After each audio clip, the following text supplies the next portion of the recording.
The ancient conflict. You and I are in the middle of a very ancient war that has ignited into full-scale conflict in the realm of the spirit. All who know how the real world works knows the spirit realm proceeds and governs the natural realm in which we live. Messiah said, Elohim is spirit. They that worship him must worship him in spirit and in truth. All things proceed from the realm of the spirit and manifest upon the earth. Man is a principal conduit through which the will of the spirit is manifested. Whatever spirit governs the heart of a man will dictate the words, thoughts, patterns, likes, dislikes, routines, traditions, boundaries, and morality of the person that is in question. We need only look at the actual practice of a man to see what spirit he is of. This is sobering but true, even among those seeking after the right path. Any form of competitiveness draws in darkness. In Luke chapter 9, verse 51, it reads, And it came to pass, when the time was come that he should be received up, he steadfastly set his face to go to Jerusalem, and sent messengers before his face, and they went, and entered into a village of the Samaritans, to make ready for him. And they did not receive him, because his face was as though he would go to Jerusalem. And when his disciples James and John saw this, they said, Lord, wilt thou that we command fire to come down from heaven, and consume them, even as Elias did?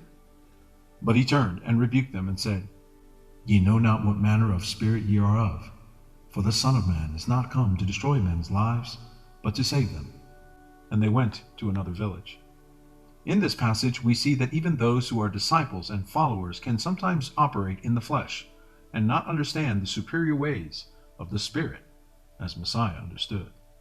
Messiah was not on an ego trip that needed validation. He rebukes James and John for their carnal thinking. It comes from a lower place where men govern other men through fear and intimidation, trying to control men through the use of force. This method never did have a good future. It requires that men would remain subjugated indefinitely. This is not reality, nor indeed can it be on any place where the name of Yahuwah is spoken, for he delivers out of captivity. What Messiah understood was the importance of the mission he was on at the time. He understood that he needed to complete and pass the test of suffering servant in order to ascend to Lion of the tribe of Yehudah. He gave his life that we might live in his new kingdom forever, as he overcame death to give us back life forever. The price required, as clearly seen throughout the earth for many millennia, is the human life. The gods of this world have demanded the death and blood of how many millions as their tribute for their own sake, for the life is in the blood, and they are well aware of this supernatural truth. It was Yahuwah Elohim, through the prophet Moses, in the deliverance from Egypt, who provided a Passover lamb to substitute for the death of the firstborn that he required in Egypt, which broke the power of the Pharaoh.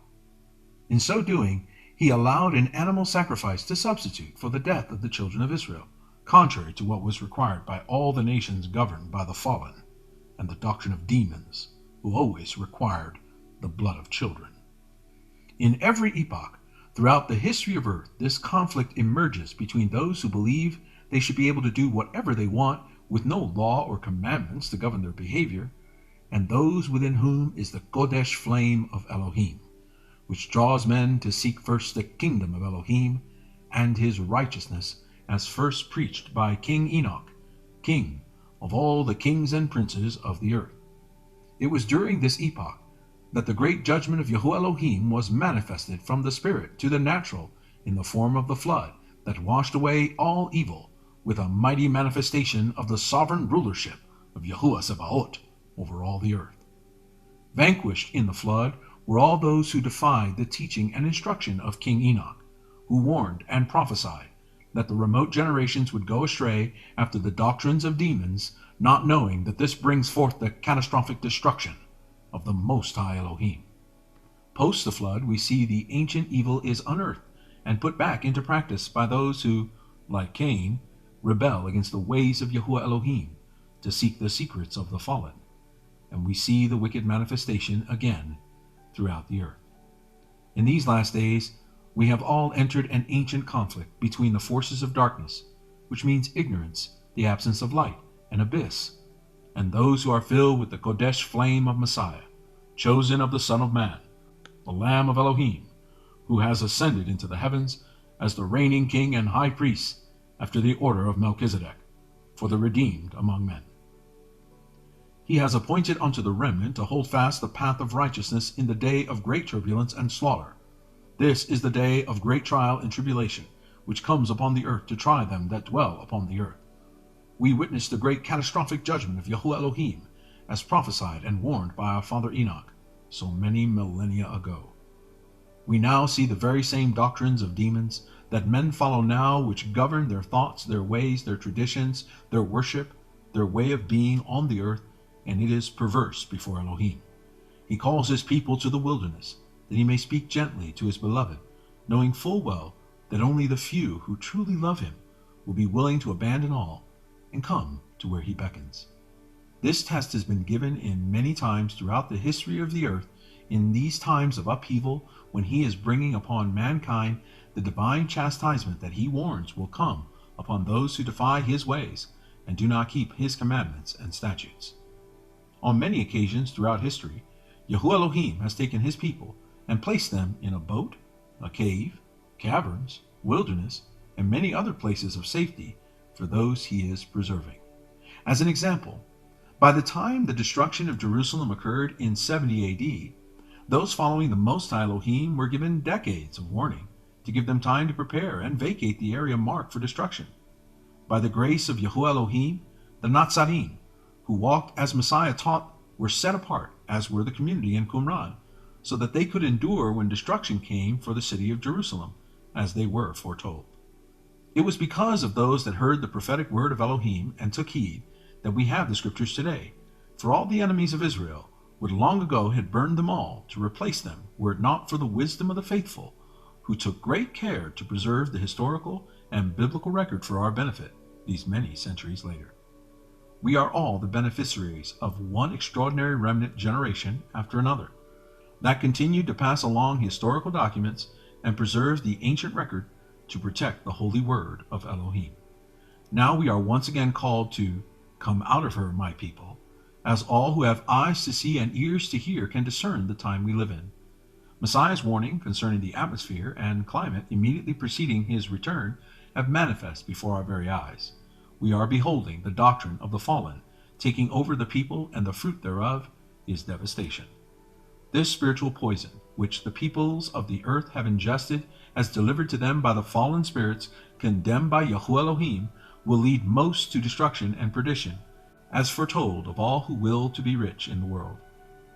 This world is falling away before the eyes of the remnant, and with it shall fall away all who did not love the Most High Elohim with all their hearts and minds, and did not give honor and praise to the Most High Elohim, when they were given so much grace and time to do so.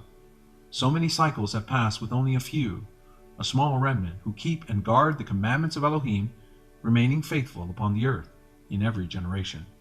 Now comes the final conflict, and Elohim will settle the ancient debates and crush the false doctrines of demons that have caused so much misery and destruction throughout the earth over all these thousands of years. Now the earth groans for the manifestation of the sons of Elohim, sons of light, filled with the life of Yahushua HaMashiach, to bring healing to the nations. Revelation chapter 22 verse 14 says, Blessed are they that do his commandments, that they may have right to the tree of life, and may enter in through the gates into the city. For without are dogs, and sorcerers, and whoremongers, and murderers, and idolaters, and whosoever loveth and makes a lie.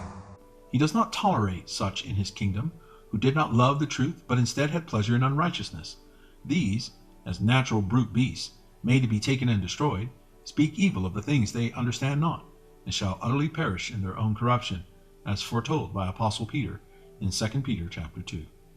We cannot ignore the reality that this is the way it has always been. The remnant stand together united, but in a very small group apart from the world, and then Yahuwah Elohim, Yahuwah Zebaot, renders judgment, and that is the end of the epoch and the start of the next era. So it always is at the end of the age, when the full measure of evil and wickedness reach full display before man to see and behold what comes when the commandments and statutes of Elohim are abandoned for the unrighteous word of the fallen. Now we see those who have abandoned the principles of the kingdom and have gone after the heir of Balaam, and will receive the recompense of those who sought such things. For the wise, the time has come to depart the wicked cities and places of evil that we can discern, to find quiet, that we may seek first the kingdom and his righteousness, without the constant bombardment of the senses that is the modern city. When we retreat to places of quiet shalom, the witchcraft power of the wicked one is broken, and we can reset to the quiet, still, small voice of our Redeemer, who speaks kindly and comfortably to his beloved in the places of pasture he provides to keep his beloved safe in times of great judgment, just as he did so long ago in Jerusalem. So now we see the quiet exodus, that is the retreat of the beloved of Elohim, who are gathering together in harmony of the Spirit to find others of like heart to be together before him. Let all the works of the flesh be abandoned, and let all desire for the things of this world fade away, as we walk into the time of refreshing with renewed zeal to love one another, as Messiah loves each one of us. We have all seen with our own eyes the results of following the fallen, and giving heed to seducing spirits and doctrines of devils. We have all repented and turned from all wickedness to seek first his kingdom and his righteousness in all truth. This is the remnant that have endured the destruction of many civilizations to emerge intact with the word of Elohim for the next epoch, the next era to come. Will you be among those who are washed away by the fire, by the flood, by the wind, by the rain of this time of tribulation? Will you be among those who were prophesied to fall away and love the world more than Elohim? Will you be like the foolish virgins? Or are you one of the few among the wise in this hour who understand what time in earth's history we are in?